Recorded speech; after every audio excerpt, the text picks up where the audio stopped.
पूर्ण परमात्मा पाप कर्म दंड को भी काट सकता है। अभी तक जिस भी संत व महापुरुष से मिले उन्होंने यही बताया कि पाप कर्म फल भोगने से ही समाप्त होगा। वो प्रभु कौन है जो पाप कर्म को काट देता है, वो काल के बंधन से छुड़वा देता है। उसका क्या नाम है, पूजा की विधि क्या है? कृपया अवश्य सुनिए जगत गुरु तत्वदर्शी संत रामपाल जी महाराज के अमृत वचन। सतगुरुदेव की जय। सर्व संगत से प्रार्थना है, सत्संग प्रारंभ हो रहा है। कृपया सत्संग स्थल पर शांतिपूर्वक विराजमान होकर के श्रद्धा से सत्संग सुने। परमेश्वर की प्यारी आत्माओं से पुनर्निवेदन है, सत्संग प्रारंभ हो रहा है। कृपया सत्संग स्थल पर शांतिपूर्वक विराजमान होकर के श्रद्धा से सत्संग सुने। सत साहिब सतगुरुदेव की जय। बंदी छोड़ कबीर परमेश्वर जी की जय। बंदी छोड़ गरीबदास जी महाराज जी की जय। स्वामी रामदेवानंद जी गुरु महाराज जी की जय हो। गरीब नमो नमो सतपुरुष को नमस्कार, गुरु की नहीं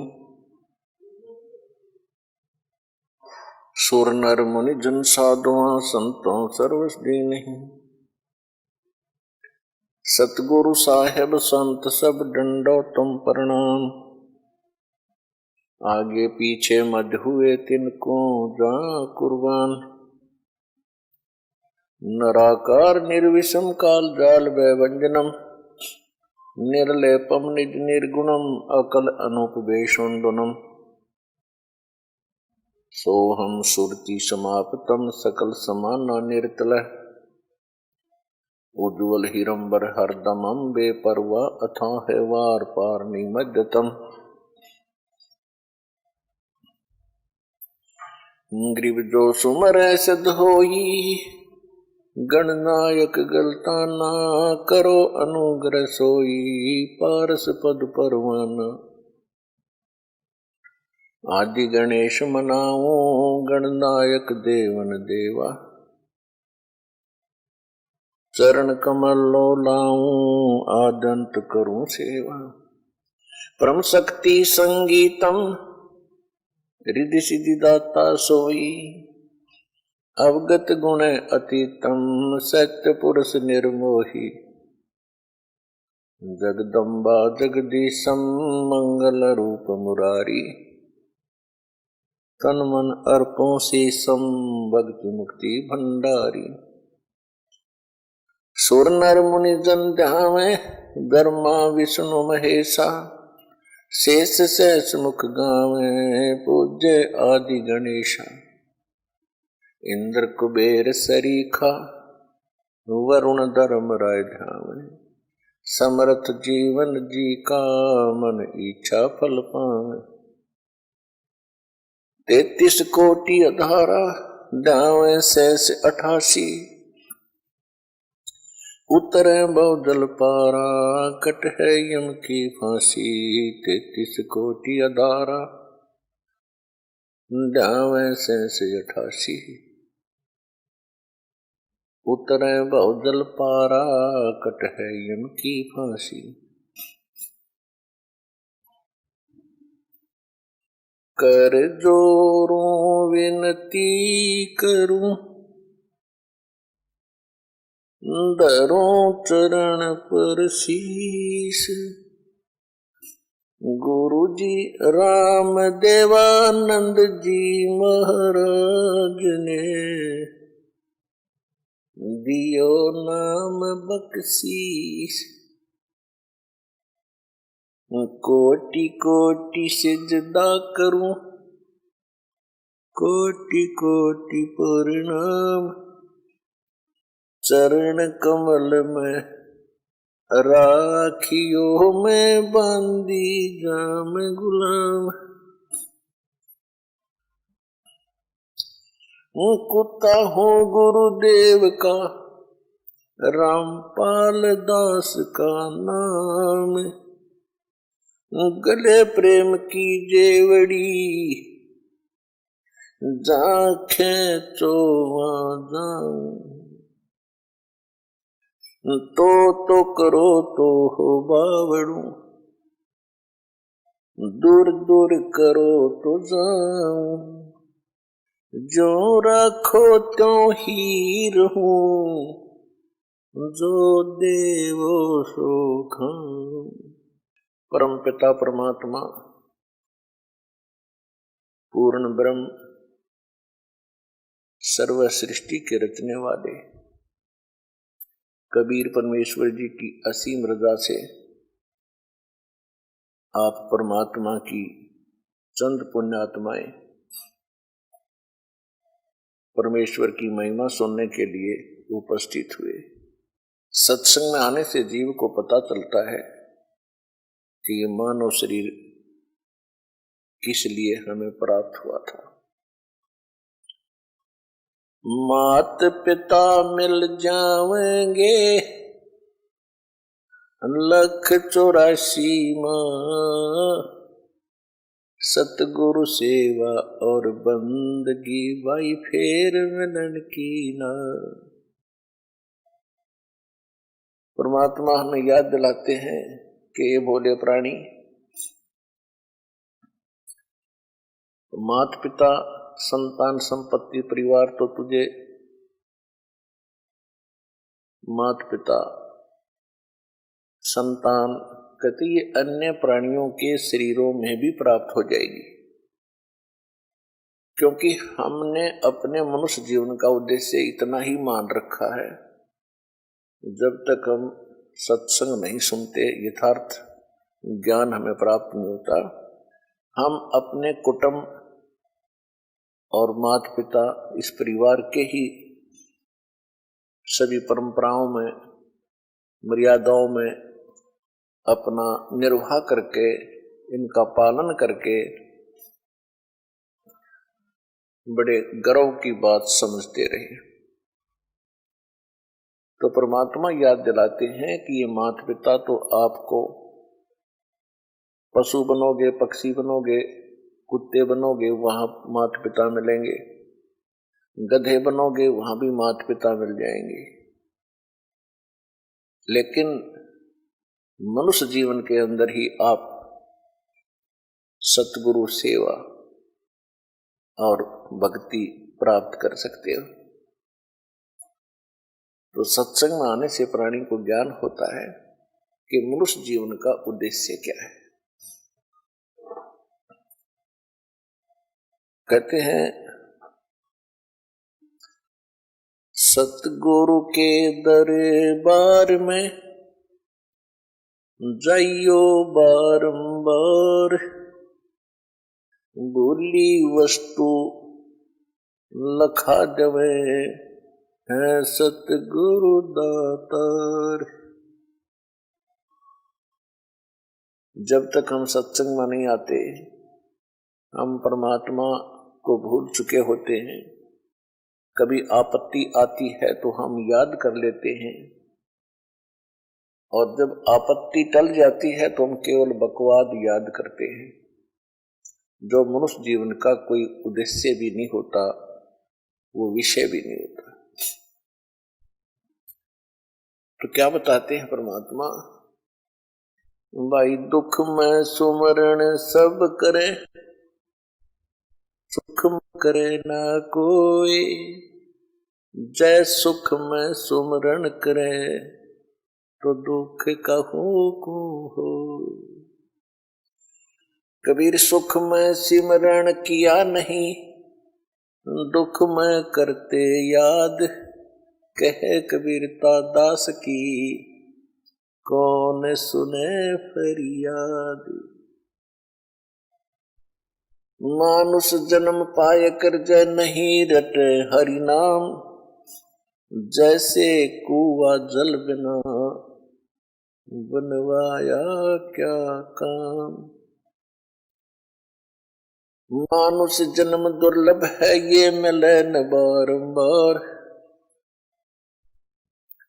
तरवर से पत्ता टूट गिरे वो बोर न लगता डर। राम रटत निर्धन बलो, टूटी घर की छान, वो सुंदर मैल किस काम के, जहाँ भक्ति नहीं भगवान। राम रटत कोड़ी भलो,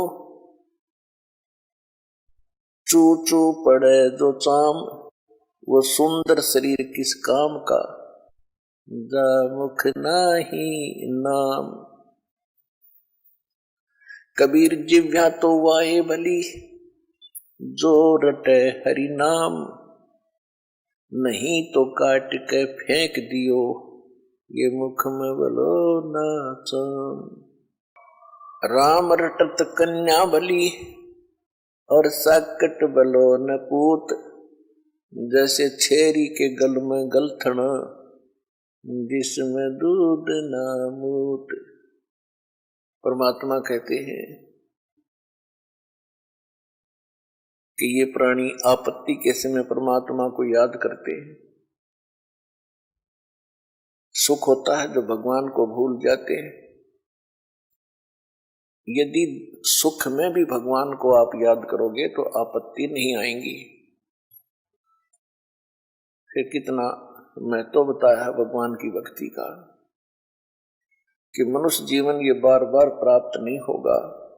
एक बार आपके हाथ से ये छूट गया तो ऐसे समझो जैसे वृक्ष से पत्ता टूट के गिर जाता है, पुनः स्थापित नहीं हो सकता। फिर क्या बताते हैं कि बिना भक्ति के ये प्राणी जब संसार छोड़कर जाता है, अंत समय में इसको सारे जीवन में जो जोड़ा था, इकट्ठा किया था और जो परिवार बना था वो बहुत याद आता है। सारा जीवन परिवार के पोषण में, दुनिया के शोषण में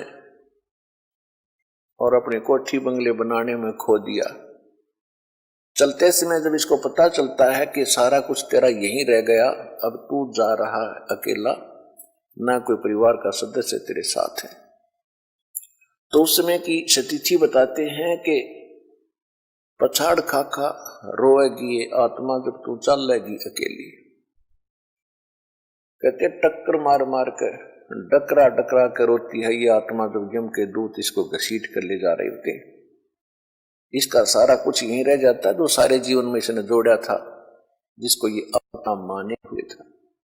तो परमात्मा याद दिलाते हैं कि काया तेरी है नहीं, ये माया कहां से हो, और चरण कमल में ध्यान रखो इन दोनों को खो।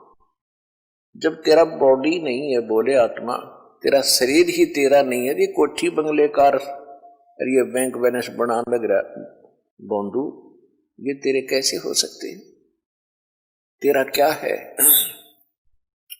तेरा है भक्ति जो सीमंत तू कर रहा है, और तेरा है जो हाथ से छोड़ दिया, दान कर दिया। दान भी कहते हैं सुपात्र को करे, गलत स्थान पर किया हुआ दान भी व्यर्थ होता है। गुरु बिन माला फेरते देते दान, गुरु बिन दोनों निष्फल हैं, चाहे पूछो वेद पुराण। परमात्मा कहते हैं चिड़ी चोंच भर ले गई, नदी न घट्यो नीर, दान दिए धन घटे नहीं, नो कह रे साहिब कबीर। देते को हर देत है जहां तहां से आन, अन देवा मांगत फिरो फिर साहिब सुने ना कान। परमात्मा कहते हैं धर्म तो दसके नहीं, ये दसके तीनों लोक, खैरायत में खैर है भाई कीजिए आत्म पोख। तो मनुष्य जीवन के आपके साथ जो मनुष्य जीवन में संग्रह करोगे, ये धन है जो आपका आपके साथ जाओगा। कबीर सब जग निर्धना, धनवंता ना कोई, धनवंता सो जानियो जिस पर राम नाम धन होवे। कि सारा संसार निर्धन है, जिसके पास सत्य भक्ति जो राम का नाम का धन है, यानी सच्चे मंत्रों की कमाई जो है राम नाम का धन होता है, वो एक धनवान है। बाकी संसारिक संपत्ति, भौतिक जिसके पास संपत्ति है उसको अध्यात्म मार्ग में धनी नहीं माना जाता। फिर क्या बताते हैं कबीर, राम रटत निर्धन भलो और टूटी घर की छान, वो सुंदर महल किस काम के जा भक्ति नहीं भगवान। पुण्यात्माओं, आज परमात्मा के बच्चे जिनको दीक्षा प्राप्त हो चुकी है, उसके परिवार के अंदर एक मिनी आश्रम बन गया। ऐसा स्थान बनाया जाता है जहां भगवान के स्वरूप को रखते हैं, जहां परमात्मा की ज्योति जलाई जाती है। सभी उठकर वहां प्रणाम करते हैं। सुबह और शाम दोपहर को भगवान की चर्चा चलती है, रमैणी होती है, आरती होती है, सुबह के नित्यनेम होते हैं। फिर दिन में जब भी टाइम लगता है, कोई मंत्र कर रहा है, कोई सीमन सतनाम का कर रहा है, तो कितना माहौल बदल गया ना। उसमें बकवाद बतलावा हो, वो न बोला, वो न बोला, उसका नाश होगा, उनका ऐसे नुकसान होने वाला है, वो ऐसे गलती करते हैं। तो इस तरह की बकवादें बतला के उस परिवार, उस घर के अंदर हम ये कुविचार छोड़ देते थे। फिर वो कुविचार हमारे मस्तिष्क में टकराते रहते थे, हमें डिस्टर्ब रखते थे, शांति नहीं होने देते। और जब परमात्मा की महिमा और अमृतवाणी जब स्टार्ट होती है तो कुविचार ऊपर चले जाते हैं और सुविचार उस घर में धीरे धीरे स्थापित होने लग जाते हैं। फिर घर में शांति शुरू हो जाती है। ये तरीका है। अब कहीं भी परमात्मा की चर्चा नहीं, सुबह उठते या तो न्यूज़पेपर पढ़ देंगे जिनमें कोरी झूठ बकवाद भर रखी होती है, समाचार पत्र, या टीवी चलाएंगे, समाचार सुन लेते हैं, सारा दिन बकवाद गड़े, या फिर फिल्म देखेंगे। तो जब तक प्राणी के पूर्व जन्म के शुभ संस्कार चलते हैं तब तक वो कुछ भी करता रहे, और सपने में भी भगवान याद ना करो, उसको सारे सुख मिल रहे होते हैं। तो संसार ये देखता रहता है, भगत भी डिस्टर्ब हो जाते हैं कि हम भक्ति भी कर रहे हैं, हमें आपत्तियों का फिर भी कोई ना कोई सामना करना पड़ जाता है, और दूसरा व्यक्ति सारा दिन बकवाद करते हैं, शराब पीते हैं, ताश खेलते हैं, राजनीति में बड़े रहते हैं, और कोई भी बुरे काम की कोई टाल नहीं उनके, और वो फिर भी सुखी है। तो इसको देखकर विचलित ना होना, परमात्मा के बताए इस पॉइंटों को, बिंदुओं को ध्यान से सोचना। कहते वो पिछले जन्म के पुण्यकर्मी प्राणी हैं, और जब तक उनके पुण्य चलेंगे, वो कितने को वध करो, उनको कोई हानि होने वाली नहीं है। और जब उनके पुण्य समाप्त होंगे, फिर पाप कर्मों का दौर शुरू होगा। फिर देखना उनके घर में के कैर टूटेंगे। और आप के ऊपर भक्ति करते करते भी दिक्कत आ रही है, तो अगर भक्ति ना करते तो आपका तो सर्वनाश हो जाना था। विचार कीजिए,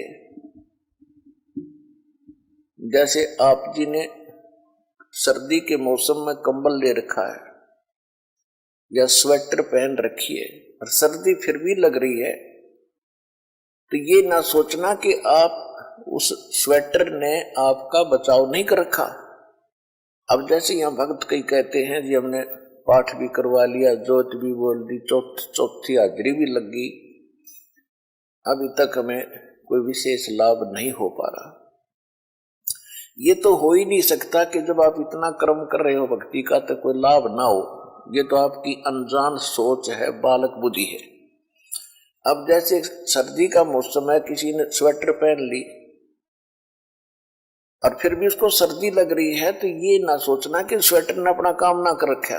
स्वेटर अपना काम कर रही है, लेकिन सर्दी अधिक है तो उसके लिए जर्सी और पहन ले ऊपर के, और उसके बाद भी सर्दी महसूस हो रही है तो कंबल ओढ़ ले। यानी ये नहीं है कि ये कहना कि मैंने जर्सी भी पहन ली फिर भी सर्दी का लग रही हाथ पैरों को। तो ये तो अनजान व्यक्ति कहेगा जिसने इस प्रोसेस का पता नहीं, भगवान के मार्ग का ज्ञान नहीं। तो जो आप पुण्य कर रहे हो और विधिवत कर रहे हो, पूरी विधि यहां पर प्राप्त है। गुरु जी के बिना दान करना व्यर्थ है। आप जी को सतगुरु मिले, आप जी को विधि मिली है, आपको पूर्ण परमात्मा मिला है, पूर्ण परमात्मा का मार्ग मिला, सत भक्ति मिली है, और फिर आप साधनाएं सही कर रहे हो, तो आप ये ना सोचना कि आपको लाभ नहीं हो रहा। आपके पाप कर्मों की सर्दी घनी है, और ये करते करते भी कहीं ना कहीं से थोड़ी बहुत ठंड महसूस हो रही है। यदि ये ना कर रहे होते तो नमूनिया होकर मर जाते, ये समझ लेना। तो इस तरह आप जी ने अपने इस भक्ति सफर को डिस्टर्ब नहीं होने देना, जो मार्ग बता दिया इस पर चलते रहना, घर पहुंच जाओगे, सारे सुख होंगे, यानी अपने सतलोक चले जाओगे, और यहां भी राहत बहुत मिलेगी। तो इसी प्रकार जो ऐसा कहते हैं वो बालक है, और फिर ये सोचे कि हम भक्ति भी कर रहे हैं, दूसरा कुछ भी नहीं करता, उसके ठाठ हो रहे हैं, तो वो भी आप इस ज्ञान से सोचना कि जब बैटरी किसी ने चार्ज कर रखी है इन्वर्टर की, और आगे चार्ज है नहीं, उनके पास लाइट कनेक्शन नहीं है, और उनकी बैटरी, फिर भी उनके पंखे चल रहे हैं, बल्ब भी जग रहे हैं, तो इससे अंडरस्टूड है, अनजान से अनजान व्यक्ति आजकल समझ सकता है कि वो बैटरी कितने दिन चलेगी। एक दिन एंड होगा, और फिर अंधेरे में बैठेंगे, गर्मी में मरेंगे। इसी प्रकार जब तक पुण्य कर्मों की बैटरी चार्ज है पूर्व जन्म की, तब तक वो आपको सुखी दिखाई देते हैं, चाहे कितने खोटे खोदो, और आप अच्छे भी कर रहे हो और फिर भी महसूस करते हो हम दुखी। आप दुखी नहीं हो, आपके ऊपर तो ना जाने के कहर टूटना था, भगवान ने आपकी रक्षा कर रखी है। तो इस करके संसार की तरफ ना देख करके परमात्मा के इस ज्ञान को आधार बना के इस भक्ति मार्ग पे चलना। राम रटत कोड़ी भलो, चू चू पड़े जो चाम, ये सुंदर शरीर किस काम का, जा मुख नाही नाम। कहते हैं चाहे कितना बीमार व्यक्ति हो, रोगी हो, कोट भी लगा हो, यदि वो भक्ति करता है, सत्य भक्ति करता है, तो उसका रोग भी ठीक होगा, उसको मोक्ष भी मिलेगा। और जो सुंदर शरीर है, सारा दिन इसे के अपने देख रेख में इसी के गर्व करते हैं और भक्ति करते नहीं, कहते वो सुंदर शरीर किस काम का, जा मुख नाही नाम। फिर कहते राम रटत कन्या भली, और साकट भलो न पूत, बकरी के गल में गलथड़ा, जिसमें दूध न मूत। क्योंकि हमारे समाज में पुत्र को ज्यादा महत्व दिया जाता रहा है बिना ज्ञान के। वैसे पुत्र और पुत्री में हमें कोई भेद नहीं होना चाहिए, सब परमात्मा की आत्माएं हैं, अपने अपने संस्कार सब साथ लेकर आते हैं। फिर भी उस समय जो परमात्मा ये ज्ञान दिया करते थे कबीर भगवान, तो उस समय क्या कहा करते कि बेटी सत्संग में नहीं जाएगी, बेटे बेशक चले जाओ। लेकिन रिवाज तो थी नहीं भक्ति की, वैसे को दुख में वैसे कोई साधु संत के पास चले जाते थे दाढ़ा दूढ़ा लवाने के लिए। फिर भी परमात्मा याद दिलाते हैं कि राम रटत कन्या भली, भक्ति अगर बेटी कर रही है, उस बेटे से 100 गुना अच्छी है जो भक्ति नहीं करता। वो बेटा कैसा है, जैसे बकरी के गल में एक थन जैसी खाल लटका करे, थन जैसी। तो परमात्मा कहते हैं वो तो व्यर्थ का बोझ है उसके गल में बकरी के, वो किससे काम की कोई नहीं वो खाल, ना दूध ना मूत, यानी किससे काम नहीं आती वह। इसी प्रकार वो बच्चा जो भक्ति नहीं करता, वो माता पिता के गल में गलथना है। और वो कन्या जो भक्ति करती है माँ के, वो बेटा तो माता पिता पर भार बनेगा कोई से को, क्योंकि जो भक्ति नहीं करता उस पर आपदाएं आएंगी, आपत्ति आएंगी, तो माँ बाप साथ दुखी होते हैं, जो पुत्र दुखी होता है तो वो डिस्टरबेंस करेगा आपकी भक्ति में भी, और दुखी भी रहेगा, दुखी रखेगा। अब जो बेटी भक्ति करती है उसके साथ भगवान होगा, उसके संस्कार में कोई पाप कर्म का दंड भी आवेगा, उसमें भी भगवान रक्षा करेगा। और जिस परिवार में वह बेटी जाएगी उस परिवार को भी सुधारेगी, उसमें भी भगवान वहां साथ रहेगा, भक्ति प्रवेश करेगी, तो वह बेटी सदा सुखी रहेगी। बेटी सुखी रहेगी तो माता पिता की आत्मा भी शांत रहेगी। तो परमात्मा कहते हैं राम रटत कन्या भली, और साकट जो भक्ति करे न करण दे उसको साकट कहते हैं। वो साकट भला न पूत, जैसे बकरी के गल में गलथना जिसमें दूध न मूत, वो किसी काम का नहीं वो बेटा जो भक्ति नहीं करता। परमात्मा कहते हैं जिव्या तो वाहे भली, जो रटे हरि नाम, नहीं तो काट के फेंक दियो, ये मुख में बलो न चाम। इस जिह्वा का कितना योगदान है हमारे लिए, यानी खारा मीठा चाखे, खाना खाने में सहयोग देती है। तो परमात्मा कहते हैं यदि इस जुबान से, इस जिह्वा से परमात्मा का नाम और परमात्मा की महिमा नहीं बोली जाती तो इससे अच्छा तो इसने निकाल कर काट कर फेंक दे वो बढ़िया, क्योंकि मुख को सबसे पवित्र अंग माना जाता है। और ऐसे पवित्र अंग में कहते इस चाम की कति जरूरत नहीं जीभ की। अपने आत्मा ये सोच लेना परमात्मा क्या संकेत कर रहे हैं कि मनुष्य जीवन कितना कीमती है और इसमें भगवान की भक्ति कितनी आवश्यक है।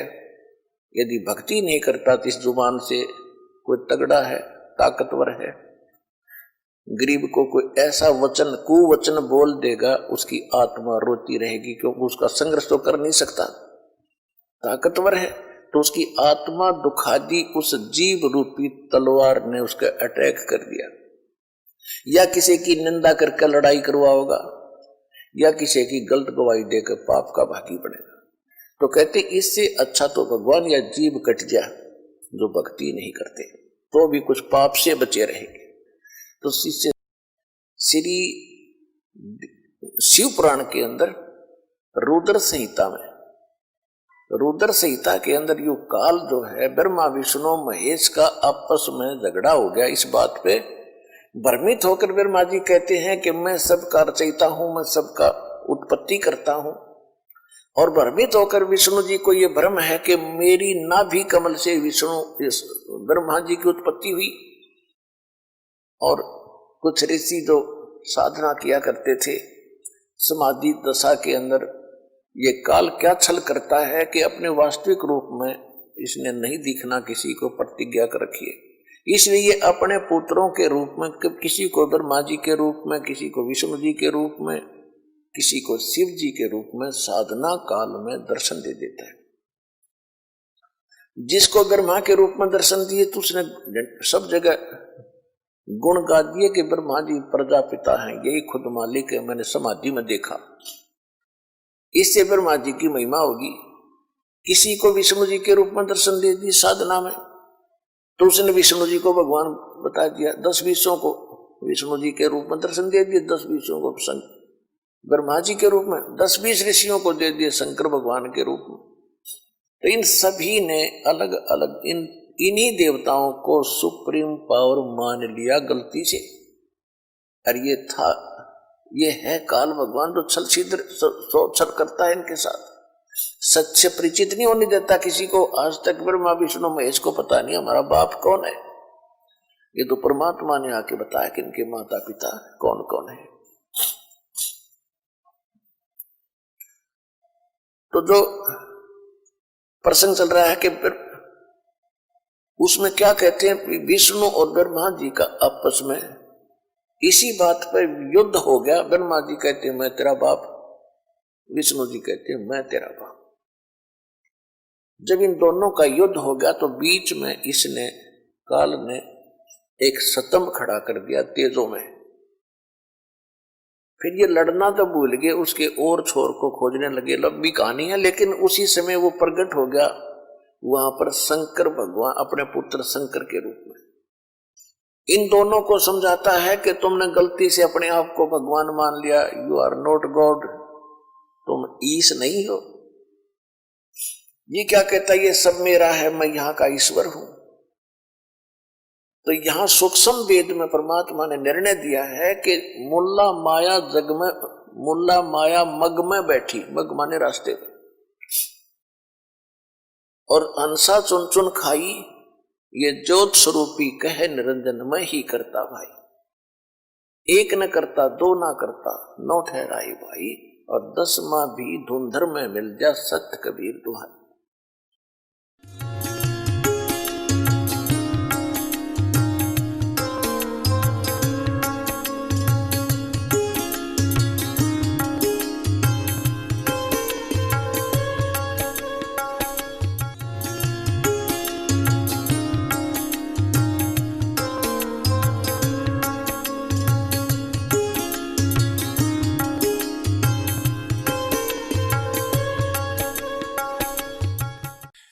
अब क्या होता है कि इनके बीच में इनके पिता ब्रह्म ने, जो काल रूपी ब्रह्म कहलाता है, जिसको सदाशिव भी कहते हैं, वो कभी अपने वास्तविक रूप में किसी के सामने प्रत्यक्ष नहीं होता। वो अन्य रूप बना लेता है, कभी विष्णु का रूप बना कर आ जाता है, कभी शिव का रूप अपने पुत्र का, और कभी ब्रह्मा का रूप बना करके किसी किसी को दिखाई देता है। तो ऐसे इसने सबसे पहले भ्रम पैदा करने के लिए इन दोनों के बीच में एक स्तंभ खड़ा कर दिया, लिंग, बहुत लंबा पिलर तेजों में। तो ये दोनों लड़ाई बंद करके उस पिलर के ऊपर और नीचे के एंड को देखने के लिए चले गए। ब्रह्मा ने झूठ बोल दिया कि मैंने एंड देख लिया, इसका अंतिम सिरा देख लिया, और विष्णु जी ने सच्ची बता दी। तो उस समय ये काल प्रकट हो गया शिव रूप धारण करके, शिव रूप धारण करके, जैसे सिर पर जटा, गले में दोहरा रुद्राक्ष की माला, और ये सर पर लेकर त्रिशूल, वहां प्रकट हो गया अपने पुत्र शिव के रूप में। तब इसने दोनों से कहा कि तुमने अपने आप को भगवान मान लिया, ये अच्छी बात नहीं, तुम भगवान नहीं हो, तुम ईश नहीं हो। देखिएगा अब ये समझाते हैं आपको। अब ये प्रश्न नंबर 17 आपको दिखाते हैं, विद्वेश्वर संहिता का शिव पुराण पृष्ठ 17 और विद्वेश्वर संहिता अध्याय 9। अब यहां नंदीकेश्वर बोले कि इस प्रकार भगवान ने उन नम्र हुए ब्रह्मा और विष्णु पर अनुग्रह करके उनके युद्ध में जो परस्पर उनकी सेना मारी गई थी, उस सब को अपनी शक्ति से जीवित कर उठाया। उन दोनों की अज्ञानता और वैर को दूर करने के अर्थ, उन दोनों की अज्ञानता, विष्णु और ब्रह्मा की अज्ञानता और वैर को दूर करने के अर्थ दोनों से कहा। ये सुनिए, ये सुनने की बात है 17वें पृष्ठ पे। अब ये काल इनका पिता कहता है, मेरे सकल और निष्कल भेद से 2 स्वरूप हैं, परंतु और ईश्वर नहीं, और कोई ईश्वर नहीं है। ये काल कहता मैं ही सब कुछ हूं, इस कारण उनके 2 रूप नहीं हो सकते। पहला सतम रूप यानी पिलर, पहला सतम रूप, और पीछे मूर्तिमान रूप धारण किया। इसमें ब्रह्म रूप निष्कल है, निष्फल नहीं, निष्कल है, और ईश्वर ईश रूप सगुण है। मेरे ये दोनों रूप सिद्ध हैं, दूसरे किसी के नहीं हो सकते। इस कारण तुम दोनों को अथवा दूसरों को ईश्वर तव की प्राप्ति नहीं हो सकती। तुमने जो अज्ञान से अपने को ईश माना, यह बड़ा ही अद्भुत हुआ है। तुम दोनों ने अपने आप को भगवान मान लिया। तुमने जो अज्ञान से, मूर्खता से अपने आप को भगवान मान लिया, ब्रह्मा और विष्णु को कह रहा है ये काल भगवान, ये शिव पुराण में लिखा है, यह बड़ा ही अद्भुत हुआ। और उसके दूर करने को ही, यानी तुम्हारी बुद्धि को ठिकाने लाने के लिए ही मैं रण स्थान में आया। अब तुम अपना अभिमान त्याग कर मुझ ईश्वर में अपनी बुद्धि लगाओ। मेरे प्रसाद से लोक में सब अर्थ प्रकाश करते हैं। या देखना, मैं ही परब्रह्म हूँ, ये काल मूर्ख बनाओ इनको, मैं ही परब्रह्म हूँ, मेरा ही कल अकल रूप है, ब्रह्म होने से मैं ईश्वर हूँ, ब्रह्म होने से मैं ईश्वर हूँ, अनुग्रह आदि ही मेरा कर्तव्य है, सर्वव्यापी होने से और जगत वर्धक होने से मैं ब्रह्म हूँ, हे ब्रह्म केशव, समतव और व्यापक होने से मैं आत्मा हूँ, मैं इस सब का ईश्वर हूँ, यह मेरा है, मेरे सिवाय किसी दूसरे का नहीं है। प्रथम तो ब्रह्म तव ज्ञान के निमित्त निष्कल रूप का प्रारंभ हुआ। अब आपको दिखाते हैं, ये 18वें पृष्ठ पे, 18वां पृष्ठ हो गया, ये 17वां हमने पढ़ लिया। अब इन विद्वेश्वर संहिता भाषा टीका 9वां अध्याय खत्म हो गया। अब ये 10वां यहाँ से प्रारंभ होगा।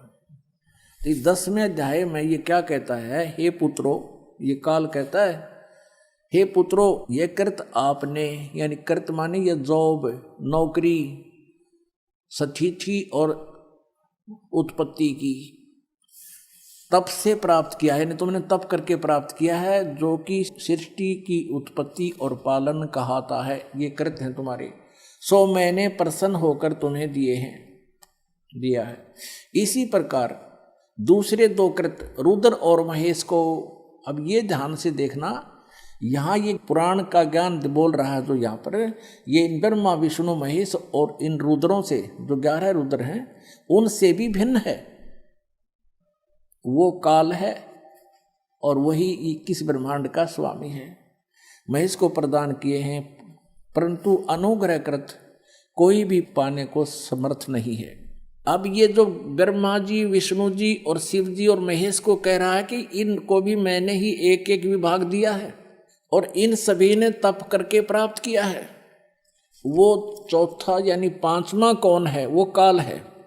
और वो यहां भी कह रहा है कि मेरा एक ओम अक्षर है, नथिंग एल्स।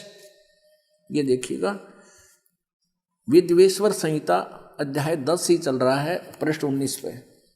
ये पृष्ठ नंबर 19, विद्वेश्वर संहिता अध्याय 10। अब यहां से पढ़ेंगे हम। ये 19 पृष्ठ पर देखिएगा, रूप वेशकृत आसन वाहन और आयुध में हमारी क्षमता है। हे सौम्य, मेरे ज्ञान के विमुख होने से तुम्हें अज्ञानता आ गई। मेरा ज्ञान होने से ऐसा नहीं होता। ज्ञान और रूप महेश के तुल्य हो जाता है। इस कारण इस ज्ञान की सिद्धि निमित्त ओंकार नामक मंत्र जप करो। यह अभिमान दूर करने वाला है। सोई निज मंत्र उपदेश करते हैं। यह ओंकार मेरे मुख से उत्पन्न होने से मेरे ही रूप का बोधक है और महामंगल करने वाला है। यह वाचक है, मैं वाच्य हूँ। यह मंत्र मेरा आत्मा है। उसके स्मरण करने से मेरा स्मरण होता है। अब ध्यान से देखना, ये ओम काल का मंत्र है और ये ब्रह्मा विष्णु महेश काल के पुत्र हैं। ये सिद्ध हो रहा है। उत्तर की ओर मुख से अकार, पश्चिम के मुख से उकार, दक्षिण के मुख से मकार, पूर्व के मुख से बिंदु, मध्य के मुख से नाद उत्पन्न हुआ है। इस प्रकार 5 प्रकार से यह निर्गत हुआ। सब एक होकर ओम ऐसा एक अक्षर हो जाता है। गीता जी अध्याय नंबर 8 के श्लोक नंबर 13 में भी यही गीता ज्ञानदाता श्री कृष्ण में बोल रहा है। ये काल ओम इति एकाक्षरम ब्रह्म विवरण माम अनुसमरणीय प्रयाति तदन देहम सयाति परमाम गतिम। तो सिद्ध हो गया कि ये जो पुराण का ज्ञान दे रहा शिव पुराण का, ये काल है और यही श्री कृष्ण में प्रवेश करके बोल रहा है। और ब्रह्मा विष्णु महेश इसके पुत्र हैं। यह सब नाम रूपात्मक वेदभूत दोनों कुल अर्थात स्त्री पुरुष भेद से भौतिक शरीर वर्ग 2 का भेद वाला है। वह इसी मंत्र से व्याप्त है और शिव शक्ति का बोधक है। इसी ओंकार से सब जगत का बोधक प्रणव उत्पन्न हुआ है। अकार आदि मकार कर्म से अर्थात आकार से, नकार से, उकार से,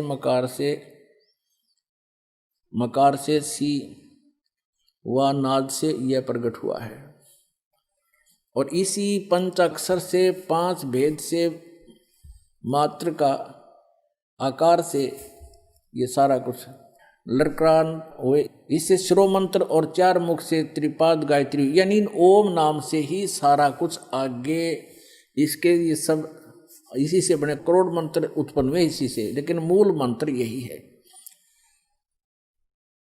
इस श्रेष्ठ मूल मंत्र से सब सिद्ध भोग और मोक्ष की सिद्धि होती है आदि आदि। अच्छा, इस कहने का भाव ये है,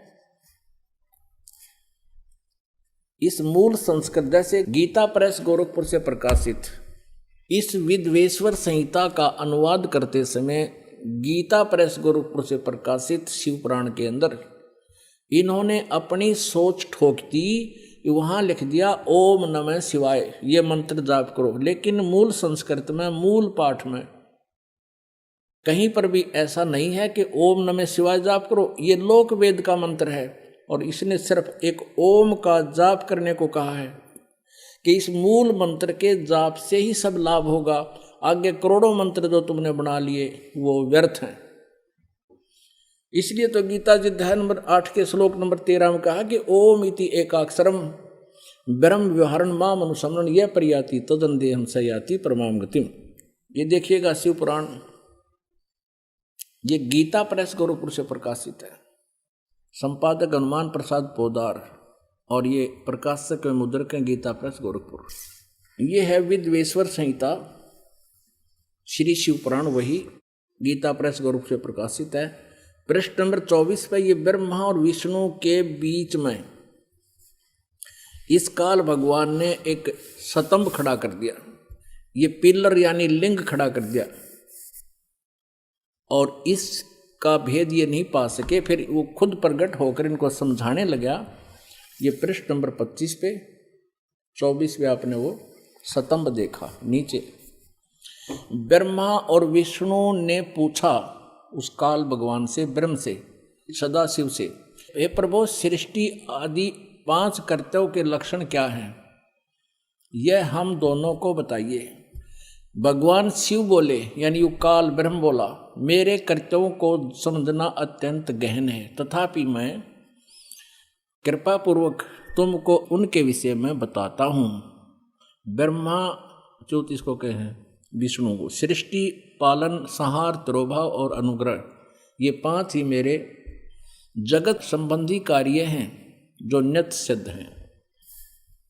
अब 26 पे देखो, कमाल कर दिया। ये 26 पे है, यहां देखिएगा। पुत्रो, वही वर्णन है जो आपको अभी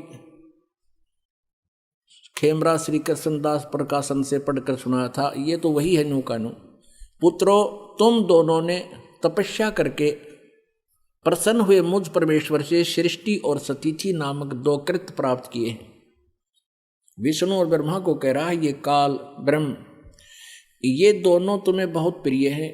इसी प्रकार मेरी विभूति स्वरूप रुद्र और महेश्वर ने, ये मैं नहीं है, 2 अन्य उत्तम कृत्य संहार और तिरोभाव मुझसे प्राप्त किए हैं, परंतु अनुग्रह नामक कृत्य दूसरा कोई नहीं पा सकता। अब यहां देखेंगे, अब ये जो बोल रहा है ये ब्रह्मा विष्णु महेश का पिता ब्रह्म है, काल है। मैंने पूर्व काल में अपने स्वरूप भूत मंत्र का उपदेश किया है जो ओंकार के रूप में प्रसिद्ध है। वह मंगलकारी मंत्र है। सबसे पहले मेरे मुख से ओंकार यानी ओम प्रकट हुआ, जो मेरे स्वरूप का बोध कराने वाला है। ओंकार वाचक है, मैं वाच्य हूँ। यह मंत्र मेरा स्वरूप ही है। प्रतिदिन ओंकार का निरंतर स्मरण करते रहने से मेरा ही सदा स्मरण होता है। मेरे उत्तरवर्ती मुख से अकार का, पश्चिम मुख से उकार का यानी ए और ऊ, दक्षिण मुख से मैं मकार का, पूर्ववर्ती मुख से बिंदु का तथा मध्यवर्ती मुख से नाद का प्राकट्य हुआ है। इस प्रकार 5 अवयवों से युक्त ओंकार का विस्तार हुआ है और इन सभी अवयवों से एकीभूत होकर प्रणव ओम नामक एक अक्षर हो गया। गीता जी धर्मराठ के श्लोक नंबर 13 में गीता ज्ञानदाता भी यही काल है, ब्रह्मा विष्णु महेश का पिता है। वो कहता है ओम इति एकाक्षरम ब्रह्म विवहारण माम अनुसमरण यह प्रयाति तदंदेहम सयाति परमाम गतिम। तो ये एक इन 5 अवयवों से आकार ए ओ मैं बिंदु आदि से मात्रा से एकीभूत होकर के ये ओम ऐसा नामक एक अक्षर हो गया और ये मेरा मंत्र है। अब इन्होंने यहाँ गलती की है, देखो इसने स्पष्ट कर दिया, देखो आकार से उत्तरवर्ती मुख से आकार माने ए और पश्चिम मुख से ऊ, ए ऊ मैं इससे मिलकर और बिंदु और मात्रा से मिलकर ये 5 इन सभी अवयवों से इस प्रकार 5 अवयवों से युक्त ओंकार का विस्तार हुआ और इन 5 मंत्रों से एकीभूत होकर के ये एक ओम अक्षर हो गया। और ये अपनी अज्ञानता से अनुवाद करता क्या कहता है कि मकार आदि कर्म से प्रकाश में आया है, वह अकार आदि कर्म से, ये अनुवाद गलत कर रहा है, वह अकार आदि कर्म से और मकार आदि कर्म से प्रकाश में आया है। ओम नमः शिवाय ये पंचाक्षर मंत्र है। ये ओम नमः शिवाय ये अनुवाद करता कि अपनी अज्ञानता है। मूल पाठ में ये कहीं ओम नमः शिवाय मंत्र नहीं है, केवल ये कहता है कि इन 5 अक्षरों से इन सभी अवयवों से एकीभूत होकर इस प्रकार ये 5 अवयवों से युक्त ओंकार का विस्तार हुआ। ये अकार मकार तो ये कही रहा है, यहाँ से इन 5 से मिलकर ये एक अक्षर हो गया, नथिंग एल्स। ये ओम नमः शिवाय ये कोई मंत्र नहीं है, ये गलत। इसका जाप करके हम शास्त्र विरुद्ध साधना करके अपनी सारा जीवन व्यर्थ कर जाते हैं इन भ्रमित लोगों के द्वारा।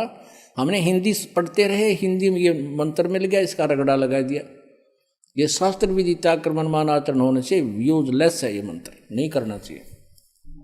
अपने आत्माओं आपको पता चलेगा, आप शिक्षित हो, अपने सामने आप समक्ष देख रहे हो कि आप जी जो साधना करते थे वो गीता जी अध्याय नंबर 16 के श्लोक नंबर 23 में कहा कि शास्त्र विधि त्याग कर जो मनमाना आचरण करते हैं उनकी न तो गति होती है, न कार्य सिद्धि होती है, न उनका कोई सुख प्राप्त होता है, यूजलेस। तो ये ओम नमः शिवाय, ओम भगवते वासुदेव नमः, अण्यम नमः, यू एवं नमः, ये बकवाद है सारी, केवल एक ओम मंत्र है, ये ब्रह्म का है। और बाकी जो कमलों को खोलने के वो मंत्र अलग से हैं, उनकी क्रियाएं अलग हैं, जो हमारे कमलों से हमें बरी करेंगे, हम वो मंत्र भी इन्हीं में से हैं। अब ये मूल संस्कृत आपने देखा, खेमरा श्री कृष्ण दास प्रकाशन बंबई से आपको मूल संस्कृत भी दिखाएंगे, उसमें कहीं भी ऐसा नहीं लिखा है कि उसमें ओम नमः शिवाय का जाप का संकेत हो। ये देखिए, ये वही पुस्तक है श्री शिव पुराण जो आपको पहले दिखा रहे थे, इसमें सारा संस्कृत भी साथ में है। विद्वेश्वर संहिता भाग 1 अध्याय 10 का हम पढ़ रहे हैं 19 पृष्ठ पे। इस कारण से ज्ञान की सिद्धि के निमित्त ओंकार नामक मंत्र जाप करो। इस ओंकार नाम के मंत्र का आगे फिर विशेषण बताया है कि यह वाचक है और सोई निज मंत्र उपदेश करते हैं। यह ओंकार मेरे मुख से उत्पन्न होने से मेरे ही रूप का बोधक है और महामंगल करने वाला है। यह वाचक है, मैं वाच्य हूँ। यह मंत्र मेरा आत्मा है, इसके स्मरण से मेरा स्मरण होता है। यहाँ स्पष्ट लिखा है, उत्तर की ओर मुख से आकार ए, पश्चिम की मुख से उकार यानी ऊ, और दक्षिण के मुख से मकार यानी मैं, पूर्व के मुख से बिंदु और मध्य के मुख से नाद उत्पन्न हुआ है। इस प्रकार यह 5 प्रकार से वह निर्गुत हुआ, वह सब एक होकर ओम ऐसा एक अक्षर हो जाता है। इसमें कहीं और नहीं है ओम नमः शिवाय। ये मूल संस्कार देख लो, ये 19वां है। एकीभूत होकर के ओम इति एक अक्षरम अभवत, कितने भी इसमें ओम नमः शिवाय आप नहीं पाओगे। आप देवनागरी लिपि को खूब पढ़ सकते हो, इसमें कहीं भी ओम नमः शिवाय नहीं है, कहीं पर भी नहीं है। यहाँ अकार आदि कर्म से और मकार आदि कर्म से ये केवल यही एक ओम मंत्र होता है। ओम ये एक अक्षर हो गया 5 अक्षरों से मिलकर। अपने आत्माओं, इस मनुष्य जीवन की कोई कीमत नहीं है। परमात्मा ने बताया है, कबीर परमेश्वर जी कहते हैं, कहता हूं कहीं जात हूं, कहूं बजा के ढोले, श्वास जो खाली जात है भाई 3 लोक का मोल।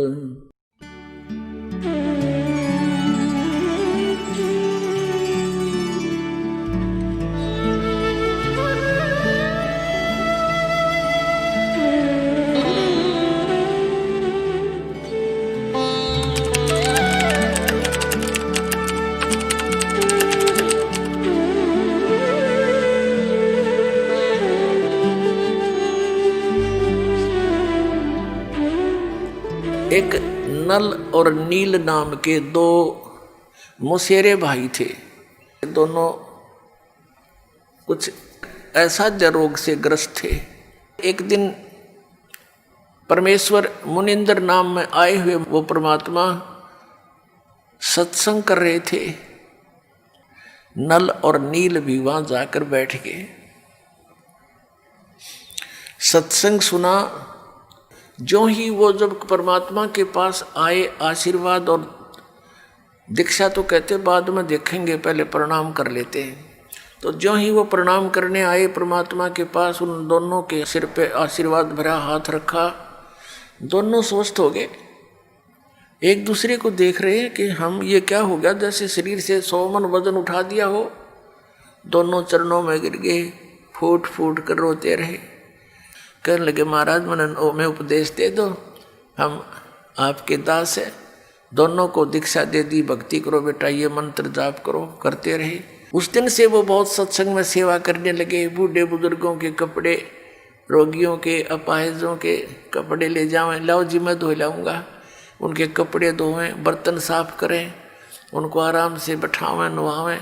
यानी इस तरह वो सेवा करने लगे, जो परमात्मा मुनिंदर जी के आश्रम में जो आया करते थे। लेकिन वो फिर भी एक सीधे साधे थे, भोले से दिमाग के थे।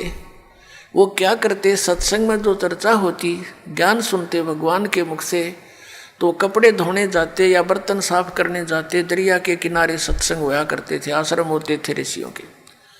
तो वो क्या करते, दरिया के जल में किनारे पर कपड़ों को पानी में भिगो देते कि कुछ देर इनका मैल गल जावे, फिर धोएंगे। इसी प्रकार बर्तनों को, और बैठ के किनारे पर वृक्ष के नीचे सत्संग सुनी हुई बातों पर दोनों चर्चा करते थे। तो ऐसे जब वो बातें कर रहे होते हैं तो एक आधा कपड़ा उस झालों में बह जाता था, उनको पता नहीं लगता। जब वो जाकर धोकर सुखा देते उनके कपड़े, तो वो फिर उठाते अपने अपने कपड़े। कोई कहता जी मेरा तो धोती नहीं मिली, कोई कहता मेरा कुर्ता गुम हो गया। वो कहते भाई हम तो जितने ले गए थे उतने ले आए हैं, हमें तो मालूम नहीं। इसी प्रकार बर्तनों में भी कोई एक आध बर्तन, किसी की गिलास, किसी की थाली प्रतिदिन गुम हो जाती थी। और फिर उनसे प्रार्थना की, भाई देखो मुश्किल से तो हम एक गिलास लाए थे इतनी दूर से, कहाँ कैसे लाएंगे भाई, इससे अच्छा तो तुम ऐसा करो, हमारी सेवा मत करो, हम खुद कर लेंगे, हमें तो बहुत अभाव हो गया इन वस्तुओं का, अब कहाँ से लाएं जा करके। तो वो कहने लगे भाई आगे ध्यान रखेंगे, हम बहुत ध्यान रखेंगे।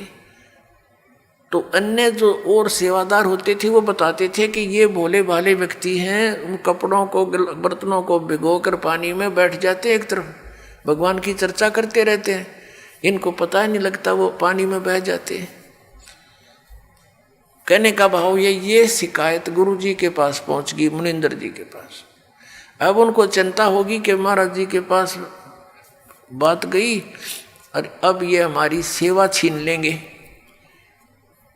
अब सेवा छीननी गई तो भगवान रुष्ट हुए हमारे से। गुरुजी रुष्ट हो गए तो हम पर तापत्तियां फिर आ जाएंगी। वो इस भय से करबद्ध हो करके वहाँ गए। गुरुजी ने बुलाए। परमात्मा ने कहा बेटा ये बहुत परेशान हो गए हैं, आपकी नीयत अच्छी है भगवान भक्ति सेवा करने की, लेकिन इनको प्रॉब्लम घनी हो जाती है, तुम सेवा रहने दो बेटा, कोई और सेवा कर लो। वो चरणों में गिर गए, बुरी तरह रोने लग गए, हे परमात्मा हमारी सेवा ना छीनो, हे भगवान आगे हम बहुत ध्यान रखेंगे। तो वो भक्त कहते जी इनने कई बार कह ली ये बात, तो ये फिर जाते भूल जाते, इनके बस की बात नहीं। अब परमात्मा ने देखा कि इनकी श्रद्धा टूट है, इनका दिल टूट जाएगा, ये महा दुखी हो जाएंगे। तो परमात्मा कबीर मुनिंदर जी ने, परमेश्वर जी ने आशीर्वाद दे दिया बेटा आज से तुम्हारे हाथों से कोई वस्तु जल में डूबे नहीं की, वो वहीं जहाँ रखोगे वहीं रहेगी, इधर टस समस्या नहीं होगी, तुम नहीं छेड़ोगे इतने। अब इस वर्क को पाकर वो बड़े खुशी हुए, जाकर देखा वो कपड़े धर दिए, भिगो दिए, जहाँ रखे थे वहीं रहे। थाली बेले काशी के होते थे वो रख दिए, काशी तो वैसे डूब जाती है, काशी भर के पानी तो बेला, और उस पर दरिया पर रख देते थे, जो का तो रहता था। फिर एक आध कहने लगा पत्थर तो उठा कर रख के देख लो, वो एक आधी कंकर पत्थर उठा कर रखे, वो जहाँ रख दिया उस जल के ऊपर एज इट इज सथी रहने लगे। तो ये उन भक्तों की तो प्रॉब्लम हल होगी जिनके बर्तन और कपड़े गुम होया करते। तो इस प्रकार नल और नील को ये आशीर्वाद परमेश्वर मुनिंदर जी द्वारा दिया गया था। उधर से क्या हुआ कि कुछ दिनों के बाद जैसे विष्णु अवतार श्री रामचंद्र जी राजा दशरथ के घर जन्मे थे, विवाह हुआ सीता जी के साथ। विवाह होने के कुछ ही समय उपरांत उनका वनवास हुआ, वो वन में अपना समय व्यतीत कर रहे थे। वहाँ से सीता जी का अपहरण कर ले गया रावण। उधर से रावण को संदेशे मिले, लेकिन रावण नहीं माना। श्री रामचंद्र जी के संदेशवाहक दूत वहाँ गए, श्री अंगद जी, श्री हनुमान जी आदि आदि, लेकिन वो नहीं माना। कहने का भाव ये है कि युद्ध की तैयारी होगी, युद्ध करने के लिए समुद्र से सेना पार करनी समस्या आएगी। अब समुद्र के ऊपर का जावें कैसे? तो कहते हैं उनके इतिहास में लिखा है जीवनी में कि 3 दिन तक श्री रामचंद्र जी ने घुटनों जल में खड़ा होकर समुद्र के अंदर और प्रार्थना की थी कि हे जल्दी, हे समुद्र राज मुझे रास्ता दे दे, मैं बहुत आपत्ति में हूँ, मेरी पत्नी को ऐसे ऐसे रावण ने उठा लिया है, सेना पार करनी है, उस राक्षस को मारना है और उस देवी को छुड़वाना है। लेकिन समुद्र नहीं माना। अंत में कहते श्री रामचंद्र जी ने लक्ष्मण से कहा कि मेरा अग्निबाण दे, लातों के भूत बातों से नहीं मानते। लक्ष्मण ने अग्निबाण दे दिया उठा के। रामचंद्र जी ने जो ही वो बाण साधा समुद्र को फूकने के लिए, उसमें लपटें निकलने लगी। उसी समय एक ब्राह्मण रूप बना के समुद्र प्रकट हो गया और कहा भगवान यदि आप मुझे जला भी दोगे, आप फिर भी नहीं जा सकते, खंडर हो जाएगा, इसमें जाओगे क्यों कर, ये तो कुआं हो जाएगा जेरा, और ना जाने कितने जीव मरेंगे, आप पाप के भागी हो जाओगे। ऐसा काम करो भगवान, मेरी मर्यादा भी बनी रहे और आपका काम भी हो जा, सर्प भी मर जा, लाठी भी ना टूटे। तो श्री रामचंद्र जी ने कहा वो बता क्या उपाय है फिर, कि आपकी सेना में नल और नील नाम के 2 सैनिक आपके भक्त हैं। क्योंकि उस समय आसपास के सारे ही भगत सारे इकट्ठे हो गए थे रामचंद्र जी के गेला में। इस आपत्ति आ गई और एक निकम्मा आदमी उसकी पत्नी ठा ले गया। उधर से शिवलोक से भी काफी गण आए थे, भगवान शिव ने भेजे थे, तो वह बहुत इकट्ठे हो गए थे। तो नल और नील को बुलाया गया। नल और नील से कहा गया, श्री रामचंद्र जी ने कहा कि भाई एक पर आपकी परीक्षा दो तुम।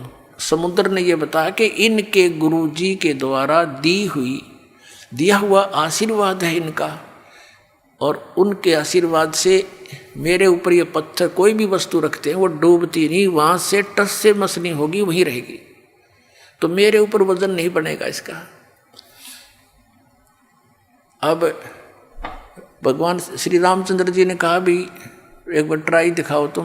देखो हम ऐसे मार खाते हैं, पहले तो नल और नील 100 शुक्र मनाया करते अपने मुनिंद्र भगवान के, और उस दिन वो आंडी पाक गए, अभिमान हो गया उनको कि यदि आज हम गुरु जी को याद करेंगे, जंतर मंत्र प्रणाम करते हैं जैसे याद करने के लिए, तो ये न सोचेंगे उपस्थित जन ये कहीं और से शक्ति प्राप्त करते हैं, इनके अंदर कोई पावर नहीं।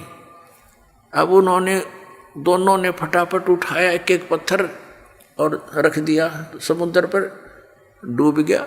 उनको भी अचंभा हुआ, उन्हें फिर दूसरा उठाया वो भी डूब गया, तीसरा रखा वो भी डूब गया। अब एक दूसरे के मुंह की तरफ देख रहे हैं, और श्री रामचंद्र जी कहने लगे समुद्र से, वो जो ब्राह्मण रूप में उपस्थित था, मानो ये कहना चाह रहे हैं कि तू झूठ बोल रहा था।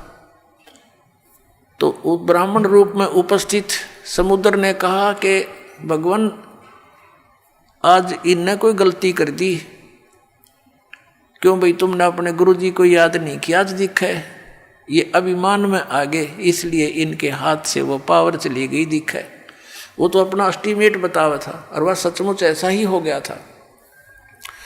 अब उन दोनों ने फिर अक्षमा याचना की, गुरु जी को याद किया, हे दाता दया करो, हमसे गलती होगी, माफ़ करो, हम तो पापी आत्मा हैं।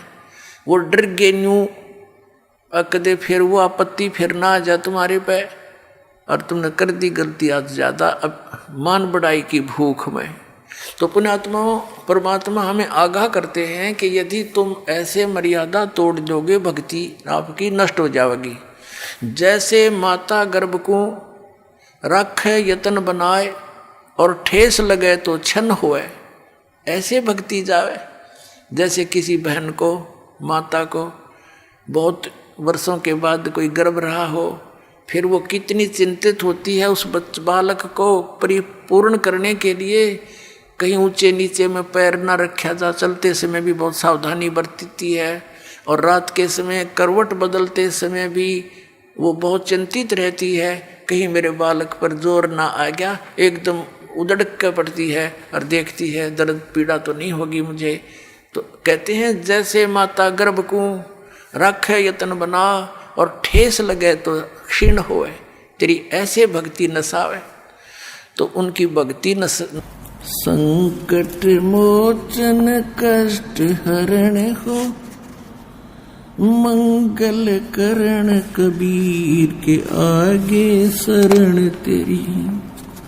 संकट मोचन कष्ट हरण हो, मंगल करण कबीर के आगे शरण तेरी। पहले तो मोहे ज्ञान नहीं था, प्रेम बनाना तेरे में। पहले तो मोहे ज्ञान नहीं था, प्रेम बनाना तेरे में। दीन जान के माफ कीजियो, ये खता हुई बिन बेरे में। दीन जान के माफ कीजियो, खता हुई बिन बेरे में।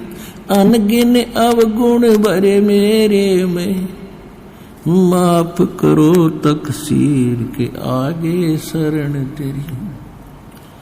संकट मोचन कष्ट हरण हो, मंगल करण कबीर के आगे शरण तेरी। ये जम्बुक वाली रैन 84 आन गिरा हूँ झेरे में। या जम्बुक वाली रात 84 आन गिरा हूँ झेरे में। ऊंची ऊंची लाई छलांगा यत्न किए बहु तेरे में, ऊंची ऊंची लाई छलांगा यत्न किए बहु तेरे में। काम क्रोध अहंकार लोभ की ये मोटी जड़ी जंजीर के आगे शरण तेरी। संकट मोचन कष्ट हरण हो मंगल करण कबीर के आगे शरण तेरी। कर्म कुसंगत बहुत किए वो जाते हैं नहीं कहे, आके आप संभालो दाता 84 में जाह बहे। आके आप संभालो दाता 84 में जाह बहे। जन्म मरण के कष्ट सहे अब मिटो जन की पीर के आगे शरण तेरी। संकट मोचन कष्ट हरण हो मंगल करण कबीर के आगे शरण तेरी।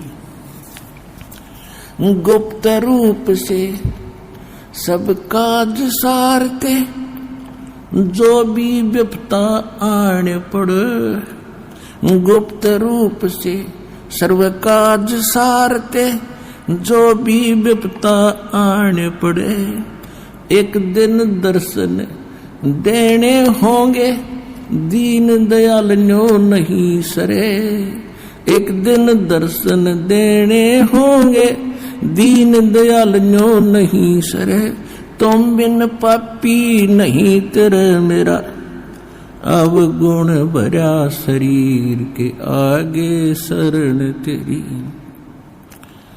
संकट मोचन कष्ट हरण हो मंगल करण कबीर के आगे शरण तेरी। प्रेमी पक्षी दुखी होते हैं जब बिछड़ जा रहन पड़े। प्रेमी पक्षी दुखी होते हैं जब बिछड़ जा रहन पड़े। हम युगों युगों के बिछुड़े फिरते कैसे अब मन धीर धरे। हम युगों युगों के बिछुड़े फिरते कैसे अब मन धीर धरे। जैसे जल बिन मीन मरे मेरी ऐसी हुई तासीर के आगे शरण तेरी। संकट मोचन कर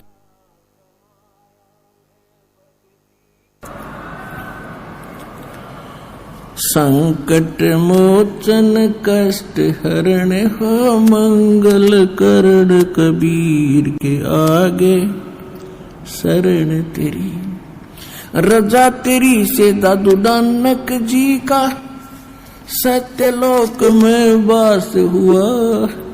रजा तेरी से दादू नानक जी का सत्यलोक में वास हुआ। 100% उत्तर कीने तब धर्मदास के विश्वास हुआ।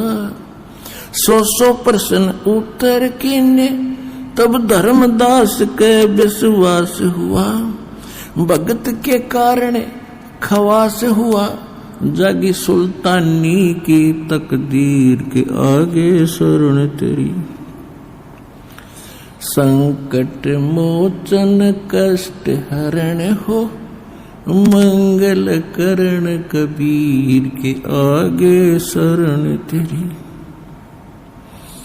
हिरण वाला पैर उलझा लिया पड़ मोह माया के चक्कर में। हिरण वाला पैर उलझिया पड़ मोह माया के चक्कर में। अब मोह ज्ञान हुआ मैं आ गया इस काल बली के टक्कर में। अब मोह ज्ञान हुआ मैं आ गया इस काल बली के टक्कर में। हरदम तेरा करूं जिक्र में आन पड़ी मोह भीड़ के आजे शरण तेरी। संकट मोचन कष्ट हरण हो, मंगल करण कबीर के आगे शरण तेरी।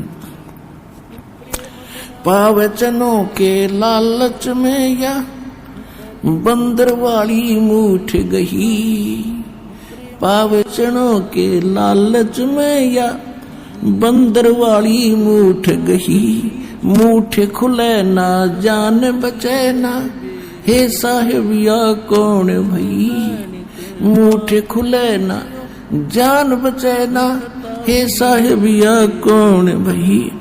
रामपाल सतगुरु शरण लई, इब खाई शब्द दूध की खीर के आगे शरण तेरी।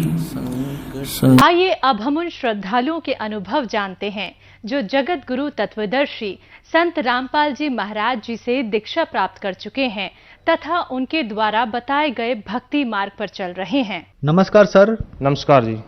सर क्या नाम है आपका? ऋषिपाल। ऋषिपाल जी आप कहाँ से हैं? मेरा गांव जोली है जी, डिस्ट्रिक्ट अम्बाड़ा, हरियाणा से। संत रामपाल जी महाराज से नाम दीक्षा आपने कब ली? 25 मार्च 2017 को। संत रामपाल जी महाराज से नाम दीक्षा लेने से पहले क्या आप भक्ति साधना भी करते थे? हाँ जी सर, हम सभी देवी देवताओं की भक्ति करते थे। ब्रह्मा विष्णु महेश की और माता दुर्गा की बहुत ही ज़्यादा भक्ति करते थे। नवरात्रों में व्रत रहना और नैना देवी, कांगड़ा, चमुंडा सभी स्थानों पर गया मैं माता दुर्गा के। घर में आसन लगाया हुआ था, बहुत ही ज़्यादा भक्ति करता था। हर शनिवार का व्रत रखता था। बहुत ज़्यादा माता दुर्गा की भक्ति करते थे हम।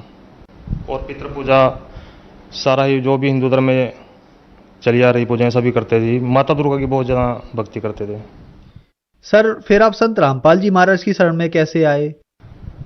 सर जी 2011 से मेरी माता जी संत रामपाल जी महाराज की शरण में थी, जिनका मैं बहुत ही विरोध करता था। अपने गुरु जी का भी संत रामपाल जी महाराज का बहुत विरोध करता था। इतना विरोध करता था कि मेरी माता जी जब सत्संग में जाती थी या कहीं भी जाती थी गुरु जी की शरण में, तो मैं बहुत भला बुरा बोलता था उनको। और मैं इतना तंग था, इतना नशा बहुत ज़्यादा करता था जी मैं। मेरी माता जी मेरे को बहुत समझाती थी कि बेटा तू छोड़ दे इसको और परमात्मा की शरण में आ जा, संत रामपाल जी महाराज की शरण में आ जा। लेकिन मैंने उनकी कभी नहीं मानी। मैं उनको गालियाँ भी देता था, पर वो मेरे को यही बात कहती है कि तेरे को बेटे पता नहीं, जब तेरे को पता लगेगा तो बहुत रोएगा। सर जी मैं इतना नशा करता था, कोई भी नशा ऐसा नहीं होगा जो मैं किया नहीं करता था। बीड़ी से लेकर के बीड़ी, तंबाकू, गुटखा, शराब, बुक्की, सुल्फा, गांजा, शराब, सब चीज़ का नशा करता था मैं। गोली, कैप्सूल, सूखा नशा भी मैं इतना करता था सर जी। एक नशा करके मेरे को रात को नींद नहीं आती थी। मैं 3-3 नशों को डोज लेता था। पहले शराब पीता था, उसके बाद गांजा पीता था, फिर भी अगर कोई कमी रहती थी फिर गोली, कैप्सूल खाता था। हमारे घर में सर जी था ऐसा, मैं ऐसी बात नहीं मेरे को नशे का शौक था सर जी, मजबूरन नशा करता था मैं। मेरे पिताजी इसी नशे से ग्रस्त होकर वो भी चले गए, वो मर गए जी। वो भी बहुत नशा करते थे, क्योंकि हमारे घर में सर जी प्रेत बाधा थी। प्रेत बाधा ऐसी थी सर जी, जब मैं थोड़ा सोदी में होता था तो मैं अपने बच्चों की तरफ देख के रोया करता था। छोटे छोटे मेरे बच्चे थे सर जी, मेरे पास 2 लड़कियां हैं, 1 लड़का है। तो मैं रोया करता था। मैं सोचता था कि अब इनका क्या बनेगा, तू तो मर जाएगा, तेरा पिताजी मर गए नशे से और तू भी मरेगा, अब तो इनका क्या होगा बच्चों का। पर सर जी मजबूर इतना हो जाता था मैं, नशे बिना मेरे पास रहा ही नहीं जाता था कहीं भी। छोटे से मैं बीड़ी तो सर जी मैं 10-12 साल का बीड़ी पीने लग गया था। इतना नशे को मेरे को नशा किया करता था, बहुत ही नशा किया करता था जी मैं। मेरे गांव वाले भी लड़ाई करता था अगर मैं नशा करके जब मैं आता था जी, पड़ोसी भी देखते थे कि हाँ आगे अब लड़ाई होगी इनके घर में। हर रोज लड़ाई हुआ करती थी। हमारा घर वो कहते हैं जैसे भूत बंगला हमारा घर था जी। प्रेत बाधा थी हमारे घर में, बहुत ही तंग थे जी, बहुत ज़्यादा दिक्कत थी हमारे घर में जी। मेरी माता जी मेरे को बहुत समझाया करती थी, बेटे तू नाम ले ले संत रामपाल जी का, पर मैं उनको भी भला बुरा कहता था जी, और कभी उनकी नहीं सुनी। जब मैं नशा करके पूरा थक लिया, पूरा ख़त्म हो लिया सर जी, मेरे अंदर सर जी 50 किलो से भी कम वजन रह गया था। बहुत ही कमज़ोर हो गया था सर जी। मेरे को रात को अगर मैं पढ़ता था, रात को सुबह उठता था सर जी, मेरे को सारा पूरा शरीर मेरे को गिल्ला मिलता था। मेरे को रात को पसीना आता सर जी, और मेरे को प्रेत आत्मा बहुत तंग करती थी रात को। कई बार दर्शन देती थी तो रात को बगजी बहुत ही दबाव होता था मेरे ऊपर। नशे में, अगर नशे में थोड़ा सा नशे से बाहर हो गया तो तभी भगत जी मेरे ऊपर दबाव हो जाता था। तो फिर बहुत दिनों के पीछे भगत जी एक दिन परमपिता परमेश्वर संत रामपाल जी महाराज की कृपा हुई मुझ पर भगत जी। वो दिन पता नहीं परमात्मा की कौन सा मैंने कोई पुण्य कर्म किया होगा भगत जी, मेरे अंदर मेरी वो आत्मा रूपी शिव का मुंह खुला और मैंने अपनी माता से भगत जी संत रामपाल जी महाराज की पुस्तक ज्ञान गंगा ली, जो कि मेरी माता जी मुझे पहले भी कहती थी कि बेटा तू ये पुस्तक पढ़ ले। मैंने कभी नहीं पढ़ी। कई बार उसने मेरे को पुस्तक दी, मैंने ऐसे ही रख दी। दास का काम छोटा सा काम है, टायर सर्विस का काम करता है दास। मैं अपनी माता से वो पुस्तक ले गए दुकान पे चला गया, वहाँ पे रख दी। 2-3 दिन वहाँ भी रखी रही वो। एक दिन मैं दोपहर में बेला था, मैंने सोचा चल आज पुस्तक पढ़ के देखते हैं क्या है इसमें, क्योंकि मेरी माता जी भी बेचारी पढ़ती रहती थी पुस्तक बैठ के घर में, मैं देखा करता था उसको। तो मैंने वो पुस्तक खोल ली, पढ़ी वो पुस्तक। सर जी मैंने किसी का इंटरव्यू ना देखा था, ना ही किसी के पुस्तक में कोई इंटरव्यू जो उसमें लिखे हों वो भी नहीं मैंने पढ़े थे। मैंने सिर्फ पुस्तक ज्ञान गंगा पुस्तक का पेज खोला और उसको पढ़ना शुरू किया।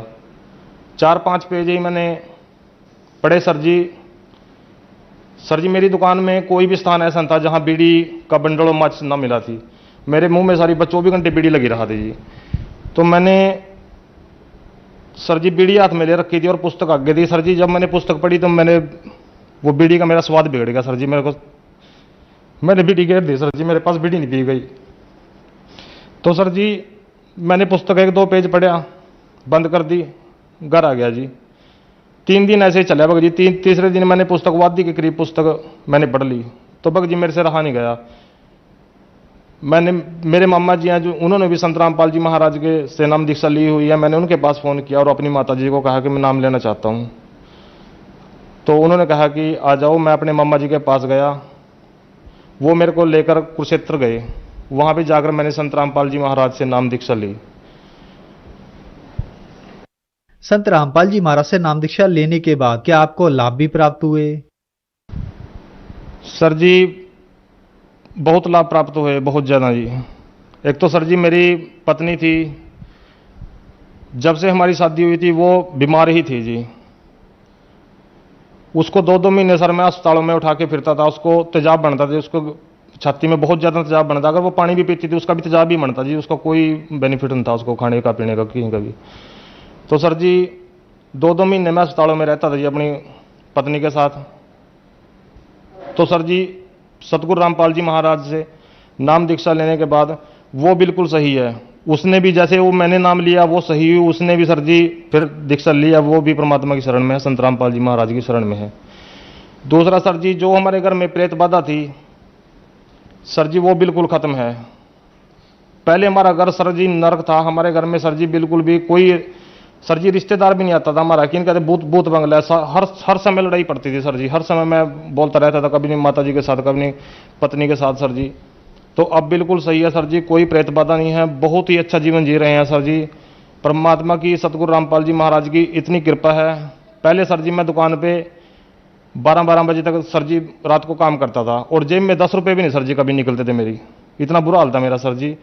और अब परमात्मा की दया से सर जी मैं हर तरह से, आर्थिक स्थिति मेरी इतनी कमज़ोर थी सर जी, बहुत ही ज़्यादा। 10-10 रुपये सर जी मैं से तंग रहता था। अपनी जैसे दवाई चलती थी पत्नी की मेरी तो भगत जी बहुत दिक्कत आती थी। अब भगत जी परमात्मा ना ही मेरे घर में कोई बीमारी है, मैं बहुत ही बढ़िया जीवन जी रहा हूँ सर जी।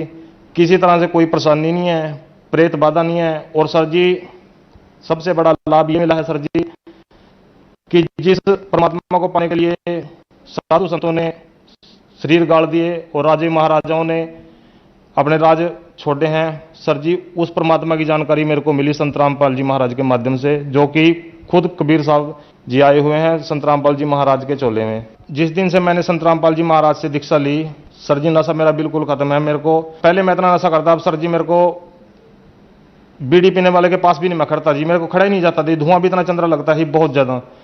और मैं किसी भी तरह का कोई नशा नहीं करता, बहुत ही बढ़िया जीवन जी रहा हूँ सर जी। सर जी जो प्रेत बाधा थी मेरे घर में वो भी दूर होगी और आर्थिक स्थिति बहुत सही होगी पहले से। पहले खेत में कुछ भी सर जी लोगों के खेतों में फसलें हुआ करती थी, मेरे खेत में अडंगा जामता था जी। अब बिल्कुल सही है जी, मेरे खेत में बढ़िया फसल होती है जी, बढ़िया मेरा काम चल रहा है, बिल्कुल सही है जी, परमात्मा की बहुत दया है।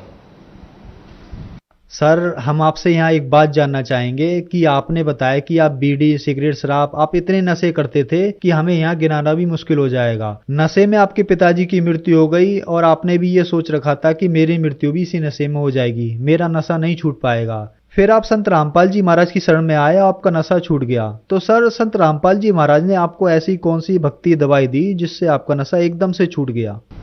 सर जी, नशे की दवाइयाँ मैंने पहले भी बहुत खाई, बहुत ही प्रयत्न करूँ था। मैं रोता था सर जी, जब भी मेरे को सोच आती थी मैं अपने बच्चों की तरफ देख के रोता था कि तेरा क्या बनेगा, अब तू मर जाएगा, तेरे बच्चों को कौन देखेगा। पर सर जी मेरा नशा नहीं छूटा, मैंने हर तरह से प्रयत्न किया जी। तो संत रामपाल जी महाराज की शरण मैंने के जो मंत्र देते हैं जी, जो संत रामपाल जी महाराज मंत्र देते हैं, उन मंत्रों में इतनी शक्ति है कि अगर उन मंत्रों को ग्रहण करते हैं तो नशे के पास इंसान जा ही नहीं सकता। ये मेरा पक्का तजुर्बा है जी। क्योंकि सर जी मैं ये सोचता हूँ, मेरा पक्का तजुर्बा है कि जैसे अगर मैं सुधर गया नशे से तो कोई भी सुधर सकता है, क्योंकि मेरे से ज़्यादा नशा मैं नहीं करता, कोई करता होगा जी। ये बात मैं नहीं कह रहा, मेरे गांव वालों से अब भी जिन रिश्तेदारों ने मैं देखा नहीं हूँ, उसके बाद जो मान फ़ोन पे ही ऐसी बात चलती है, वो मानते नहीं इस बात को जी।